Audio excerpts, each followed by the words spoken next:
Hi, welcome back. Certainly glad you could join us today. I thought today we'd do a painting that's just very pretty to make you feel good inside. So let's start out and have them run all the colors across the screen that you need to paint along with us. While they're doing that, let me show you what we got up here. I have my standard old 18 by 24 inch double prime canvas, but you use whatever size is convenient for you. I've just covered the entire canvas with a very, very thin coat of liquid white, so it's all wet and ready to go. So let's just have some fun today. Maybe we'll start out with a little tiny 2-inch brush.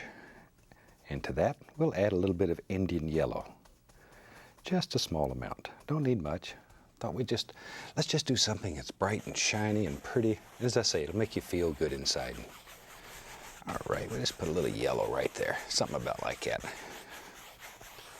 There we go. Without cleaning the brush, I'm gonna go right into yellow ochre. Now, yellow ochre is sort of a gold color. It's very nice, warm color. I like it. There. If you put two eyes and a big smiley face on there, we'd have somebody's portrait right there. No, not really. There we go. Let's just blend that together. Maybe a little more of the ochre. Blend it out somewhere like that. We don't care. Doesn't make any difference. Because as you know, we don't make mistakes. We just have happy accidents here on canvas. Okay, now I'm going to wash the old brush off. And we wash our brushes, since these are oil paints, with odorless paint thinner. Shake it off. And just cover everything in about a block radius. Now then, I want to mix up, let's take some phthalo blue. I'm going to make a pretty good pile. And alizarin crimson. And just mix it together. Phthalo blue and alizarin crimson. Proportionately. Much, much, much, much more crimson than blue. Much more. There we go. We'll just make a nice lavender color. About like that. Okay, good. Now you may want to put a little white over here and test it to see what color it is, because it just sort of looks black on the palette, and you might want to test it. All right, I'm going to put a little bit of this on my 2-inch brush. Then I want to start on the outside edge and just begin blending that in. I don't want a dark color here, just a little lavender. Just to bring it up like that. As I say, I thought we'd do something today that's just very bright and sparkly. Maybe even something that has an autumn feel to it. What the heck. There we go. I'm going to put a little bit on the other side over here too. We don't want him left out. There. Just sort of blend it around. Like that. Okay, maybe right in there. And that's about all we're looking for. There. Now I have several brushes going. I'm going to grab another one and put titanium white on it. Just a little titanium white. And come right up here in about the center. Take a little white and begin blending outward. I want this to be very bright right in here. So take a little bit of the titanium white and just really work it in there and work outward. Once you get the brush contaminated with color, try not to take it back into the center. You can do this as many times as you want to achieve any desired lightness. But I would suggest that you clean the brush each time you go back to the center. Otherwise, you're going to drag that dirty color right back into the light area. Now then, we can take it very lightly. Just blend the entire canvas. And just sort of bring it all together, that easy. There. And that'll sort of give us a nice warmish glow right out there. Now then, while I got that old brush going, well, let's see, I got another one here that has lavender on it. We'll use that. Let's put a little bit of that lavender color right on the brush. Just tap a little into the bristles. And maybe in our world, back in here, I don't know, just start making decisions here. Maybe there's some little things that live back in here, wherever. We're just going to make some little background indications, things that live far away. There. As you run out of paint, just turn the brush over, use the other side. Either side. There we go. just some little indications. I don't know exactly what they are, and I don't know that we really care at this point. Just background material. Sometimes you can take the brush and just hold it vertically and put in all kinds of little indications wherever. Once again, this is just background material. We're not really concerned with it at this point. Maybe later on we will be, but right now it's just background material. There. As you begin running out of paint, you can put things that are closer to the light source up here because they would be lighter. There we go. Just little hints of things that you can see back here. We don't know where they are. Very quiet little quiet things. See them? See? It gives the impression there's things back here, but we don't know what they are. And I really don't know that it even matters right now. Just indications. And more little things that hang out over here, wherever you want them. There. Just all kinds of little doers. There we go. We nearly have the whole thing painted already, but that's all it takes. It's really all it takes. Just let your imagination take you to anywhere that you want to be. That easy. Now we can come back and begin making the indication of layers. Do the shape that in your mind is the farthest away first, and then work forward. And it'll create depth, even in little background things like this. And chances are we'll cover most of it up, but some of them may show through. And people will think that you've worked for long periods of time to create these illusions. Shh, it's our secret. Don't tell them. Just enjoy. Just enjoy. There. Just let them pop right in there. But see, each layer gets a little bit darker. And already it looks like you can see way back in there. And we really haven't done hardly a thing. Maybe we'll have a little water. We can just pull some of this down. We'll decide where the water lives later. But we have a little bit in there if we need it. I'm gonna take a little bit of blue, a little phthalo blue, and just add right in there. So it has a little bluish cast to it. But it's still mostly lavender. It's just more to the blue side now. All right. Let's see. Here's a brush. We'll put a little white on it. This is just titanium white. Maybe in our world, it's right there. Maybe there's lights zinging right across the water. Want that to be nice and shiny. Okay, back to my brush with the lavender. I'm just sort of going back and forth. There, maybe there's a happy little bush that lives right here. Comes right out like that. There. And we'll pull a little reflection down for him. That easy. That easy. Who knows? Who knows? Who knows? Get crazy. Maybe over here, maybe there's another little peninsula that comes out into the water. So it looks like that water's back behind there. There, once again, just a little reflection underneath by pulling straight down and then going across. And that's all there is to it.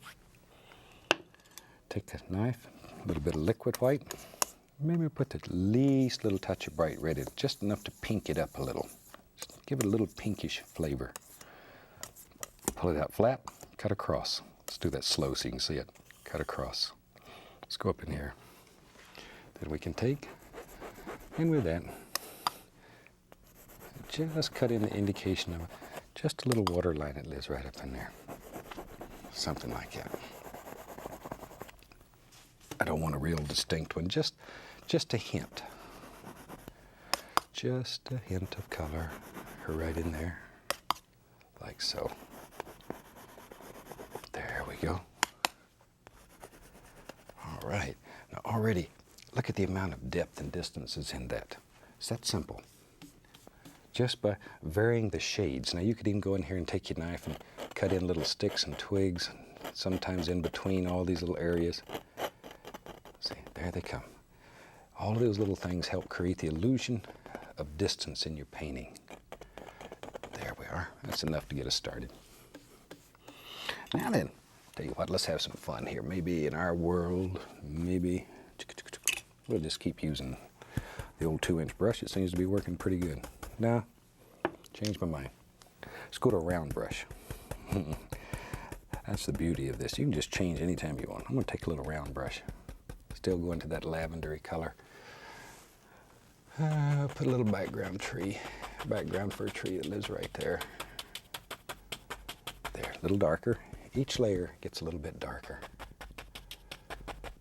All right, and maybe this tree lives on this side of the water. Tell you what, let's put a little tree trunk in there. For that, I'm going to take a little Van Dyke Brown Dark Sienna mixed together. Load the brush full of color, a lot of color. See, both sides.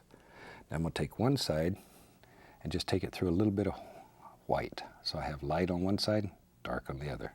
See? White, dark. Okay? Now, we have to decide, here's our light source right here. So light's going to come from both directions. Need to keep that in mind. Keep the light side of this to the left. Need it a little bit lighter. Didn't come out quite light enough so that it shows up. We'll just do it again here. See? Get the light and the dark side both at once. See, works well. And maybe, yeah, what the heck, it's working so well. Let's do it again. Okay, one more time. We'll give him a little friend. There, now see, we have tree trunks. That easy. And let me find my little round brush. There it went.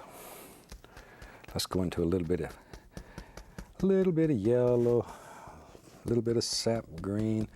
Maybe there's a little green still going on back here. We decided we'd have maybe a little autumn thing, but maybe there's still a little green back here. This little small round brush does fantastic on trees like this. This is what it's just wonderful for. Just wonderful. There. Just a little green left back here. Even though Jack Frost may be doing his magic, still a little green on some of these.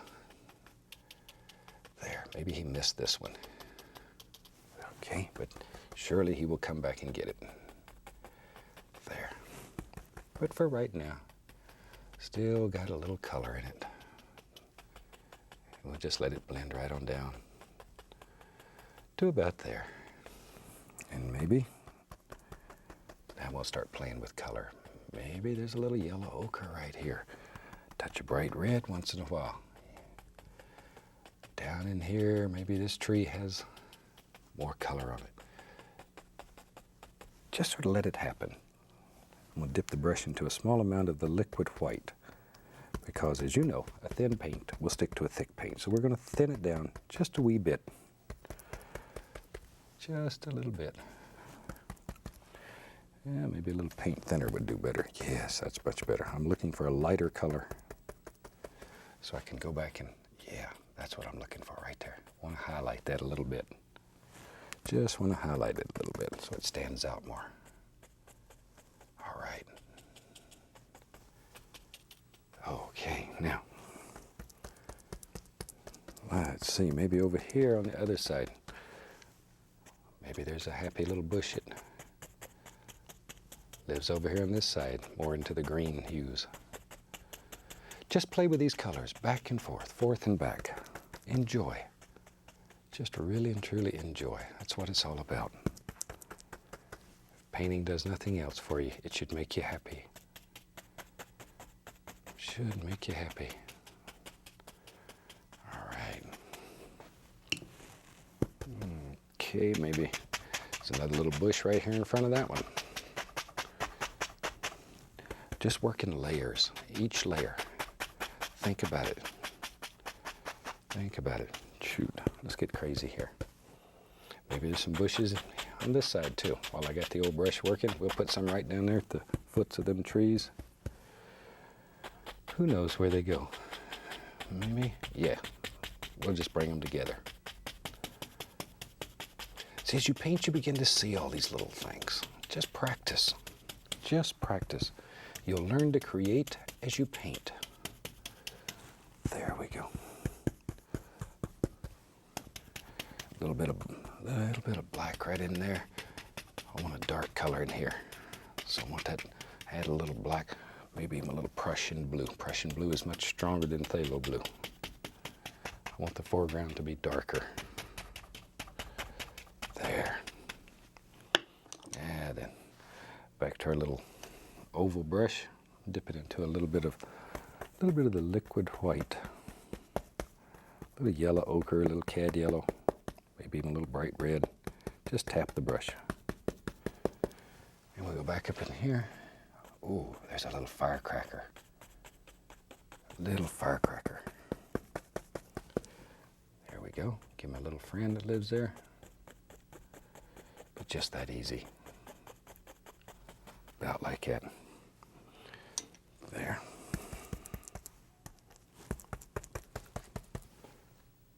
And another one. Just work in layers though. Try to leave a little dark between each group.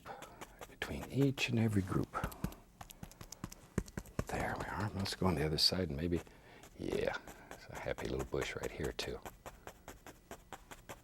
Something like that. Just varying colors, back and forth, forth and back. There we are. There's another one. Indian yellow sometimes. Alizarin crimson and the yellows make some gorgeous colors. Try that too, especially if you're doing fall pictures. There. Something like so. Whatever. Go back to the old 2-inch brush. We'll put a little color on it here. The same colors that we're using, the reds and the yellows. All of those beautiful colors and some green. We'll come back in here and just begin tapping in the indication of some little grassy areas that live in here. The more you tap this, the more it picks up the lavender and blue color underneath, and it'll just fade away. If you want it distinct, tap it very few times. The more you tap it, once again, the more it'll pick up that color underneath, and the darker it'll become. Use that knowledge to your advantage. There. Okay. Maybe we'll use more of the dark color. We'll put the indication of maybe something that comes right down here. I'm going to add a little dark sienna. Need a brown in there. There we go. Something about like so. That easy though. It's all it takes. There. All right. Think about the lay of the land when you're putting these in. Okay. Guess what? Bravery time. I'm going to take some Midnight Black, some Van Dyke Brown Dark Sienna. Just mix all three of these together. A lot of paint. A lot of paint. Bravery test. You ready for this? Maybe in our world there lives big tree right there. Right there. Maybe the big tree has a friend. Right there. There we go. Looks like something I used to make a slingshot out of when I was a kid. Got in a lot of trouble with them. Maybe on this side. Here we go. Another big old tree. Don't let these big trees scare you. Just drop them in.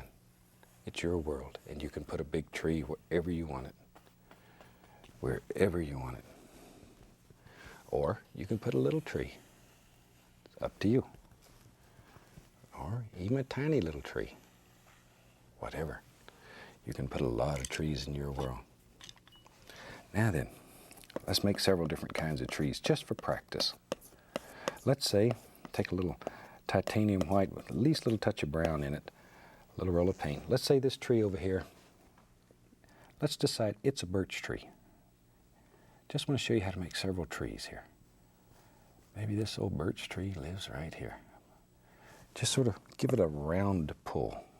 I know it didn't make any sense. Go round like that with a knife when you give it a little pull. There. Chances are, if that one's a birch, his friend will be too, since they live right together here. All right, right on up. Something like so. And you can put a little touch on the other side. Just remember where your light's coming from. Always be aware of that. The other old tree, let's take some dark sienna, a little bit of white, and maybe this tree over here is a different kind. So all we're going to do for this one is just touch, touch. Let the tree take off what it wants. Give you back what's left. Just touch. And when this is dry, you'll be able to actually feel the bark in this tree. There. And once again, this one's probably the same kind, so just touch.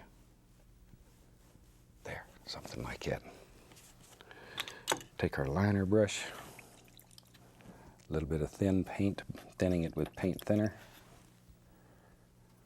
And we'll just put the indication here and there of an old tree limb or two that lives out here.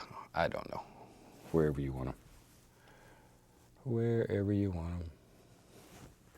I'm gonna put some leaves up here if we have time, so it's all right. We don't care what's up here. Just the indication. A few of them will show. There. Maybe this little tree got stomped on and he's not doing so good. Maybe he died. Maybe that's all that's left. It's just his skeleton hanging out here. And the old birch tree's got a few limbs too. A few old limbs hanging out here, enjoying the sunshine. There, wherever. All right. Now then, let's go back to our little round brush. We'll just use some of that lavender brown color, doesn't matter. Here we go. Let's just drop some happy little leaves right up here on these. It's a little round brush, it doesn't take too long to do that. In fact, I think I'll just close the whole top of this in. Makes an interesting composition. About like that. There. Anywhere you want them to be. Up to you. Up to you. Maybe right in there even. Okay. I think for this I'm going to use, so it'll stand out, I'll make an orange color out of yellow and red. Nice orange color. There, I need some paint thinner to thin that down so it sticks. Got a lot of paint on here now. There we go. Boy, that's dynamite. Bright rascal. Very bright. A little more red, a little more yellow. Ooh, I like it. I like that color. Gorgeous, that's what I was looking for. That's what I was looking for. There. Once again, remember where your light's coming from. Work with basic shapes and patterns. A few little things on this other one over here. We just use the same basic color. As I say, Jack Frost has played through here. And it's starting to turn all these gorgeous colors. I'm just looking for an excuse to use a lot of yellows and oranges because I like those colors. If you hang a painting like that in a room, it brightens the entire room. There we go. Something about like so. And that's all it takes.